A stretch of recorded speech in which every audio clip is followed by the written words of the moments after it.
ہمارے ایک subscriber China link کے ذریعے سے وہ ایک سوال کرتے ہیں۔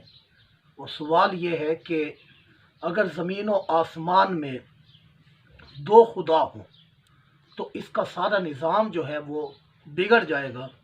اسی طرح اگر کسی تحریک یا تنظیم کے اندر بھی دو خدا ہو تو اس کا نظام بھی بگڑ جاتا ہے۔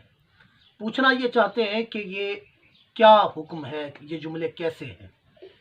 یاد رہے اس سوال کا جو پہلا سینٹینس ہے اس کے اندر جو کہا گیا ہے کہ اگر زمین و آسمان کے اندر اللہ کے علاوہ کوئی اور خدا ہو تو اس کا نظام درم بھرم ہو جائے گا۔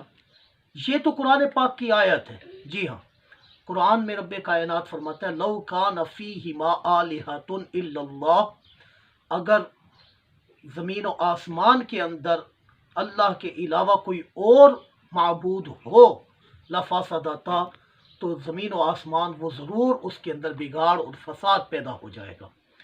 کئی وجوہات سے اس کے اندر فساد پیدا ہو سکتا ہے۔ ایک تو یہ کہ اگر دو خدا نعوذ باللہ فرض کر لیے جائیں تو ایک ان میں غالب ہوگا اور دوسرا مغلوب، تو جو مغلوب ہو جائے یہ خدا کی صفت نہیں ہو سکتی۔ مطلب ایک یہ کہے گا کہ سورج مغرب سے نکلنا چاہیے، ایک کہے گا کہ سورج جو ہے وہ شمال میں غروب ہونا چاہیے۔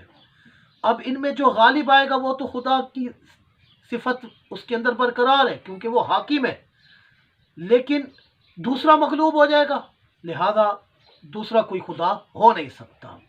اسی طرح ایک خدا کہے گا کہ بارش جو ہے وہ زمین سے آئے اور دوسرا کہے گا کہ نہیں بادلوں سے آنی چاہیے، تو جو غالب ہوگا وہ خدا کی صفت علی کل شیء قدیر پر ہوگا، اور جو مغلوب ہو جائے گا تو وہ کیا ہوگا؟ خدا نہیں ہو سکتا۔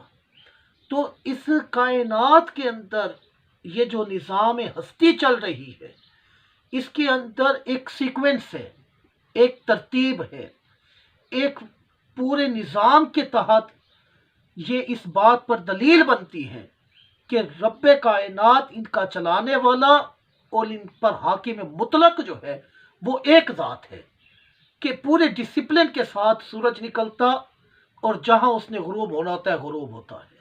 ہواؤں کا کام ہے چلنا، ہوا لگتی ہے، بادلوں کا کام ہے اڑنا، وہ اڑتے ہیں۔ آسمانوں کا کام ہے کہ وہ بغیر ستونوں کے ٹھہرے رہے تو وہ ٹھہرے ہوئے ہیں۔ زمین کا کام ہے کہ وہ سبزہ اگائے تو وہ وہی کر رہی ہے۔ پہاڑ چشمے بہا رہے ہیں۔ یہ سارا کا سارا منظر جب ہم دیکھتے ہیں تو یہ دلیل بنتی ہے اللہ تعالیٰ کے وحدہ لا شریک ہونے کی، کہ اس کے علاوہ کوئی اور شریک نہیں، اس کی نہ ذات میں نہ اس کی صفات میں، وگرنہ یہ پورا ماحول ڈسٹرب ہو کر رہ جاتا۔ اس سوال کا جو دوسرا حصہ ہے کہ کسی تحریک کے اندر یا کسی آستانے کے اندر دو خدا جمع ہو جائیں تو اس کے اندر بھی وہ فساد ہوتا ہے۔ دیکھیے یہاں پر اس طرح سے تشبیہ دینا یہ سمجھ میں نہیں آتا، کیونکہ تشبیہ کے اندر جب آپ ایک چیز کو دوسرے کی مثل قرار دیتے ہیں تو اس میں کوئی مناسبت بھی ہونی چاہیے، اور کہاں وہ رب کائنات اور کہاں یہ ناقص العقل بندہ جس کے پاس کامل علم بھی نہیں ہے، کہاں اس کی قدرت کاملہ، کہاں وہ ازل سے جانتا ہے ہر چیز کو، اور یہ تو محتاج ہے اپنے مشیروں کا، اپنے ساتھ اور لوگوں کا، اور رب کائنات تو کسی کا محتاج نہیں۔ مطلب یہ ہے کہ یہ تو مشیروں کا، وزیروں کا محتاج بنا بیٹھا ہے، اور رب کائنات جل شانہ ہرگز لمحہ بھر کے لیے بھی کسی کا محتاج نہیں ہے۔ اس کی جو قدرت ہے، یہ جو آستانے میں جو شخص بیٹھا ہے اس کی لمیٹڈ وقت کے لیے ہے، اس کا ایک لمیٹڈ ڈیوریشن ہے، اس مقررہ وقت کے بعد اس کے پاس کچھ نہیں رہتا، اور وہ تو قادر مطلق ہے۔ تو اس میں اس کی جو قدرت ہے اس کی ابتدا انتہا کے بارے میں ہماری عقل قاصر ہے اسے سوچنے کے لیے، کیونکہ وہ ہمیشہ ہے، ہمیشہ رہے گا، اور اس کی ذات کے اندر کوئی تبدیلی واقع نہیں ہوتی۔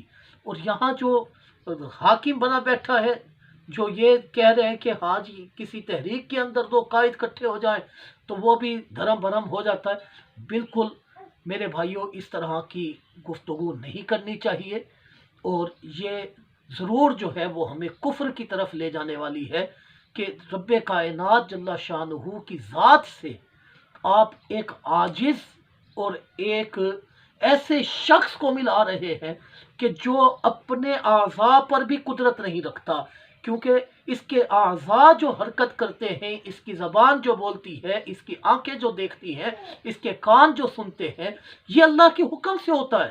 اگر اللہ کا حکم نہ ہو تو ہرگز یہ اعضاء کام نہیں کرتے۔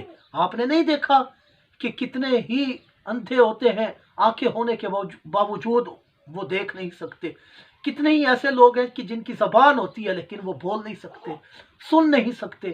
تو کہنا یہ چاہتا ہوں کہ یہ انسان جو ہے یہ تو مادی ہے، ختم ہونے والا ہے، اس کی ابتدا ہے اور اس کی انتہا بھی ہے، اور رب کائنات جل شانہ کی ابتدا اور انتہا یہ ہماری عقلوں میں آنے سے قاصر ہے، کیونکہ وہ ہمیشہ سے ہے اور وہ ہمیشہ ہے۔ تو کہنا یہ چاہتا ہوں کہ یقیناً اس طرح کی بات کرنا یہ کفر ہوگا کہ آپ ایسے شخص کو جو ذلیل اور حقیر ہے اس کو تشبیہ دے رہے ہیں رب کائنات کے ساتھ کہ جس طرح اللہ تعالیٰ ہے اسی طرح یہ ہے، ہرگز یہ درست نہیں ہوگا۔ اللہ تعالیٰ حق بات سمجھنے کی توفیق بخشے۔